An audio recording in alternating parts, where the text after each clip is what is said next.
Powered by NBC bearings, লম্বা দৌড়ের জন্য।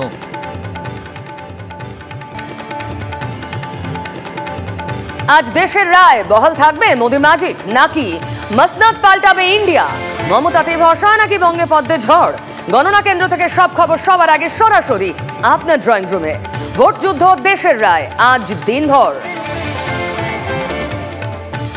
বাংলা 42 আসনে কার আধিপত্য? তৃণমূল না বিজেপি? কার বাজিমাত? দুর্গ অটুট থাকবে শাসকের? উত্তরে কি এবারও পদ্ম ঝড়? হাওয়া কার পালে?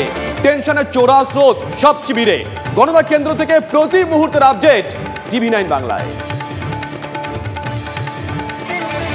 গণনার আগে মমতা বন্দ্যোপাধ্যায়কে ফোন মল্লিকার্জুন খাড়গের। আগামীকাল বৈঠকে ইন্ডিয়া জোটের নেতারা। বৈঠকে আমন্ত্রণ তৃণমূল সুপ্রিমোকে। পরিস্থিতি অনুযায়ী সিদ্ধান্ত নেবেন মমতা, খবর সূত্রে। ভোটের রেজাল্ট ঘিরে তেতে বাংলা। বর্ধমান, দুর্গাপুরে গণনা কেন্দ্রের বাইরে উত্তেজনা। বিজেপি তৃণমূলের স্লোগান যুদ্ধ। পুলিশের সঙ্গে এজেন্টদের বচসা। উত্তেজনা ব্যারাকপুরেও, এজেন্ট ঢোকানি বিবাদ। পদ্ম জোড়াফুল কর্মীদের তুমুল বচসা। গণনার আগে রক্তাক্ত ভাঙড়, চালতাবেড়িয়ায় বিস্ফোরণ। জখম আইএসএফ পঞ্চায়েত সদস্য সহ 5। বোমা বানানোর সময় বিস্ফোরণ, খবর পুলিশের সূত্রে। উদ্ধার বোমা আর বোমা তৈরির সরঞ্জাম।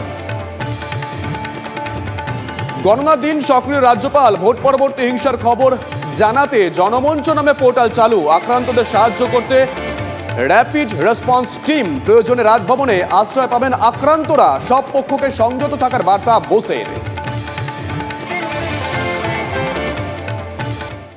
পাওয়ার্ড বাই এনবিসি বিয়ারিংস, লম্বা দৌড়ের জন্য।